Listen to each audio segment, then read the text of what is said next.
Et nous retrouvons donc le billet d'humeur de Philippe. Alors, ce billet d'humeur. Alors, quand on suit un tant soit peu l'actualité qui se passe hors de nos frontières, car oui, il se passe des choses loin de notre nombril politico-médiatico-franco-français, on se demande s'il n'y a pas finalement que nous qui marchons sur la tête.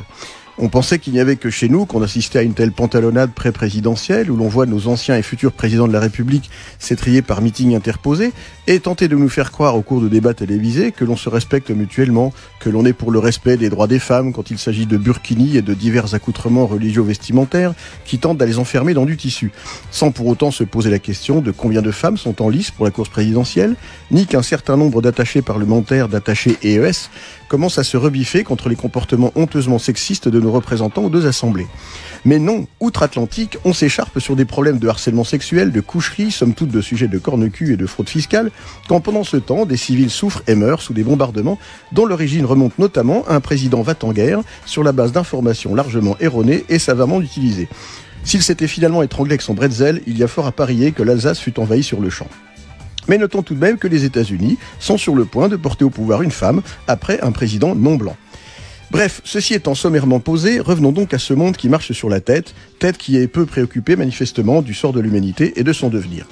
Non, je ne vais pas parler de l'écologie, car on sait depuis peu que l'homme n'est pas responsable du dérèglement climatique, voyons.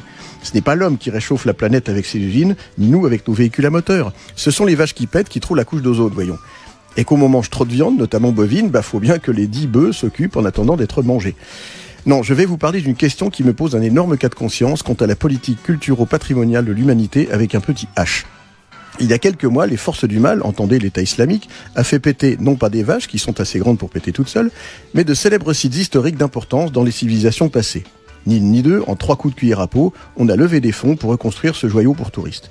Il y a quelques semaines, et pour la énième fois, un ouragan ravageur s'est abattu sur Haïti, causant des milliers de morts et de sans-abri, qui plus est exposés à un important risque de choléra.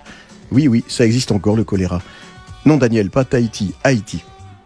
Il faut croire que Haïti offre peu d'intérêt quant à son patrimoine de l'humanité, car curieusement, on peine à trouver des fonds pour reconstruire des logements pour la population haïtienne.